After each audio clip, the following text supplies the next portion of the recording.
right, we'll go ahead and get started now. We're now joined by William Byron, driver of the number 24 Hendrick Motorsports Chevrolet. William clinched the regular season championship tonight during the race at Richmond Raceway. We'll go ahead and open it up to questions. If you have a question for William, please raise your hand. We'll get you a microphone. We'll start up front with John.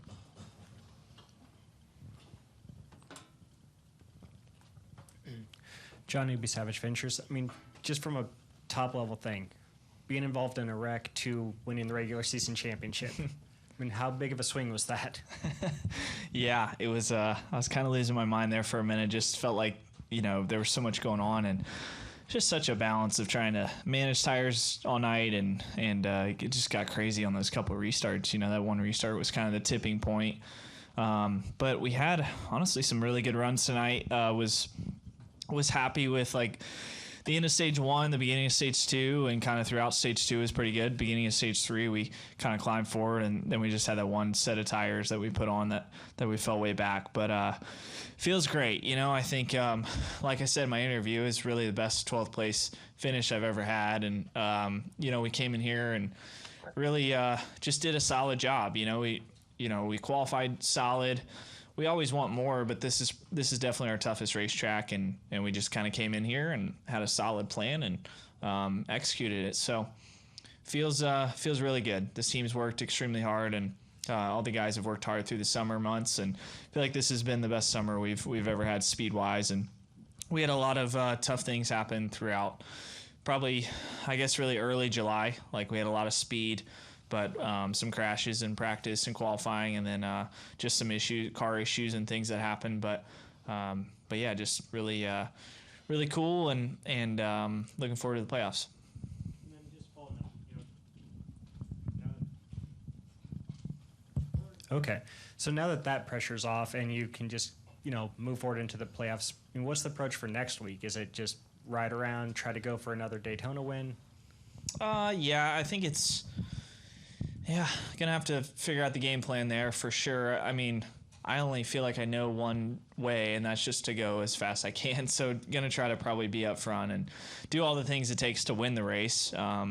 Just knowing that's the potential's there to be in a crash or whatever. But yeah, you can't really just drive around in bubble wrap. You just got to kind of go out there and do your job and, try to get a good finish. Usually you crash more when you're conservative. So, yeah, just go out there, be aggressive, and, I don't know, take the week off most of the week probably and go race. Yeah. Come up front to Bob. Bob Pockers, Fox Sports. How do you go from 16 points down 4 weeks ago to clinching it a race early? Pretty awesome. I think just finally some things went our way, and I think – honestly, we've been doing a really good job on strategy, execution. We've brought good speed in August, but I would say our speed was the best in mid to late June. I would say we really, I would say in May we were super fast, and then June we were really fast. I crashed probably our best car at Pocono, and then July we just had some really bad finishes and really bad things happen to us. Run out of fuel a couple times, and so I think we buckled down and really got back to the team that we're capable of, and yeah, pretty impressive August, honestly. Probably our best August we've ever had, just executing and thinking outside the box and bringing fast cars. And this should pretty much put you on pace with Hamlin and some of the others and Larson as far as bonus playoff points. So how just important do you feel that is going forward? Yeah, it's huge. I mean, no one's really pulled away in a sense. I feel like we've let some races slip where we could have gotten another 5 bonus points, but all in all, we've had a really good year, which shows in the stage wins and just how amount of points we've had. So I think the 11's been extremely fast all year. The 12's been really fast. The 5's been really fast. There's a 20. There's a number of guys that have been really quick, throughout the year. So it's not. No one's running away with this thing, which is going to create a really crazy playoffs and nothing we don't expect to have. So just got to kind of close this chapter, enjoy it for a few days because it's something to celebrate because it's a year, 25, 26 races that you have to perform. So really proud of that. We'll go to Holly, then over to Jacob. Hi, William. Congratulations. Holly came with the NASCAR Wire Service. Tell me a little bit about the accident, though. How were you able to recover from that and go on? And it seemed like several cars kept going. You'd look up and they're like, what do you mean they're top 10? But talk about that and what you kind of went through after. Yeah, I mean, I don't think our car was as good after. We had some splitter damage, and the splitters are really sensitive on these cars, and we had some door damage, which I don't think was a big deal, honestly. But yeah, I mean, it never helps, getting damage like that. But I felt like it was another example of just kind of making something out of nothing, because we put on that set of tires.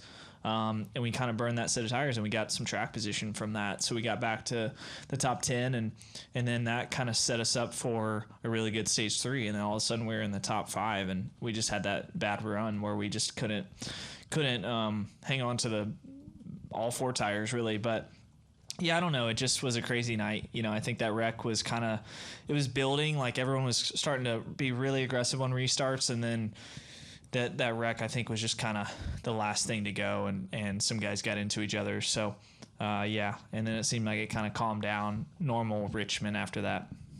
Mm-hmm. Go ahead, Jacob. Jacob Seelman, Raceface Digital. William, 2 for you. First, what does it say about the strength of you, Rudy, this whole team, that you can take a period of the schedule the last couple of years that's just been your Achilles heel, and now all of a sudden turn it around in such a way that it seems like a ton of momentum's in your corner all of a sudden? Yeah, I think it says a lot. I mean, I think we knew within our team that we were different this year, and different towards the end of last year, just really kind of just buckled down and just started to make some really good moves, good decisions. I started driving the car pretty well. So, yeah, I think it just has all kind of come together. So we had confidence. I mean, even when we lost the lead or whatever, it just was some random stuff, right? Like I just spun out in qualifying and cost us at Pocono, and then Chicago is a mess. But through all that stuff, we were fast. So it's kind of speed was always there, and feel like that's always what you need. And then we've been able to make something out of the races where we don't have as much speed too. And since the pressure is now off for you, I know it's impossible really to go in and think you can execute a whole game plan at Daytona, but knowing that the only Hendrick car that's not locked into the playoffs is Bowman, and he's in a little bit of a precarious spot on the bubble. If the opportunity exists towards the end of that to be able to help him, is that something that could be on your mind? Yeah, I mean, I'm definitely going to try to help all those guys at Daytona, because, and just the Chevrolets in general, to try to, that's your best bet.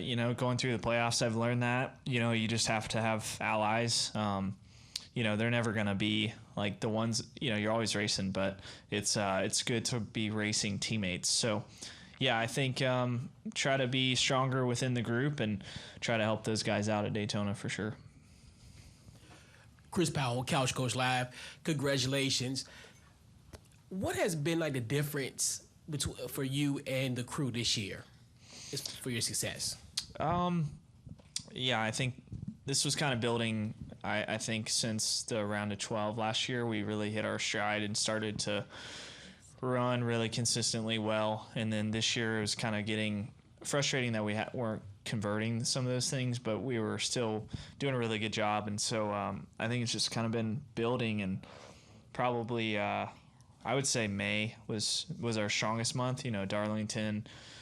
And then the 600 was really good. So, yeah, I think we just kind of been building it and kind of strong on all fronts. We can always get faster, but hopefully these next few weeks we can work on that. We'll go to Barry in the middle here. Yeah, Barry Richmond, WAKG Danville. You talked about some of the deficits during the season, things you could have done better. So as we move forward into the playoffs, what are the takeaways from the regular season that you think will transfer into these final races that will hopefully get you to what you want for the end of the season? Yeah,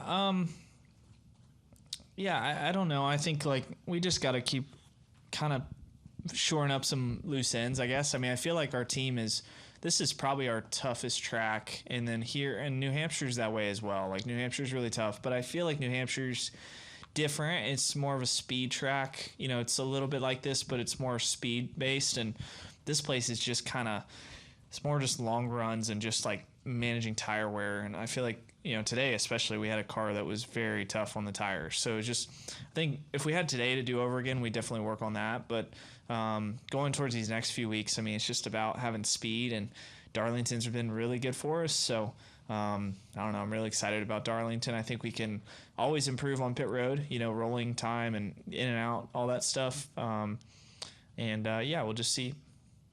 Mm-hmm. Thank you. We'll come over here, and then we'll wrap with Dustin in the middle.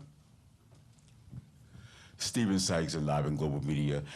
What will you say is the difference between your mental fatigue and the momentum, as if now that you're in the lead versus coming into the back? Do you feel that it's a little bit easier or a stressor for you, or do you feel that you rather have the momentum going in chasing?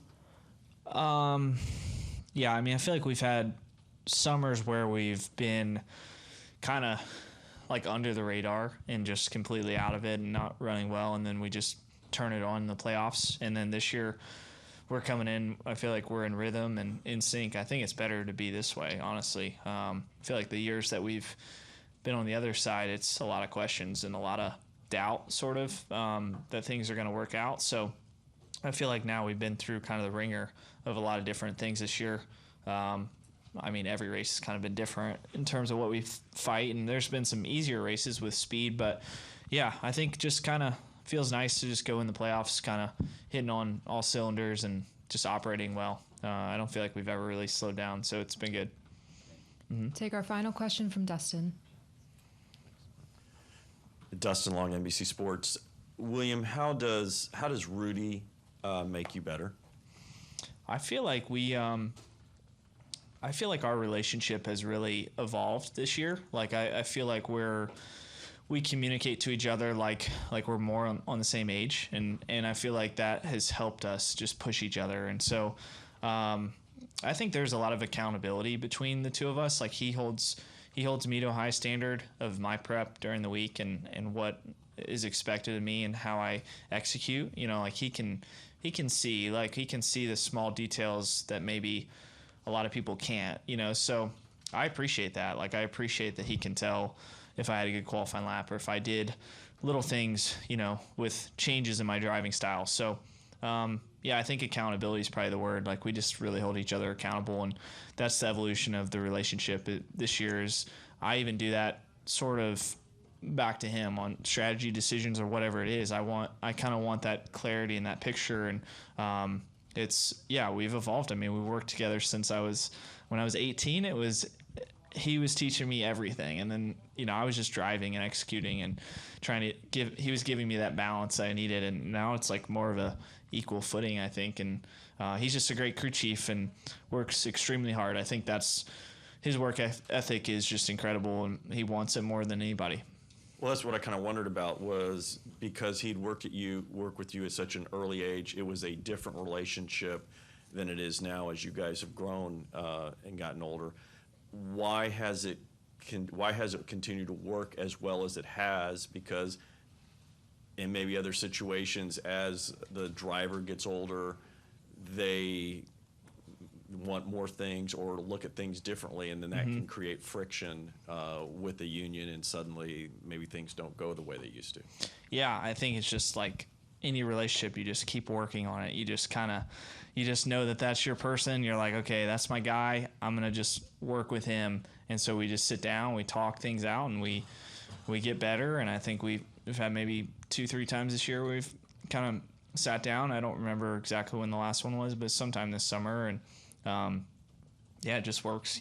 We just kind of keep talking and he's not as much of a talker as I am, so I'm always kind of the one initiating, but he always gets it out, and he's just a great person. So it's fun to work with him, and he's got a lot going on, and I think his son Blake just started playing high school football. I think he started on Friday night, so that was pretty cool. Hated that he missed that, but so it's just cool to work with him. Cool to work with all the guys on the team. I mean, we have a lot of good personalities and pretty tight-knit group. Thank you. All right. Thank you, William, and congratulations. Yeah, thank you.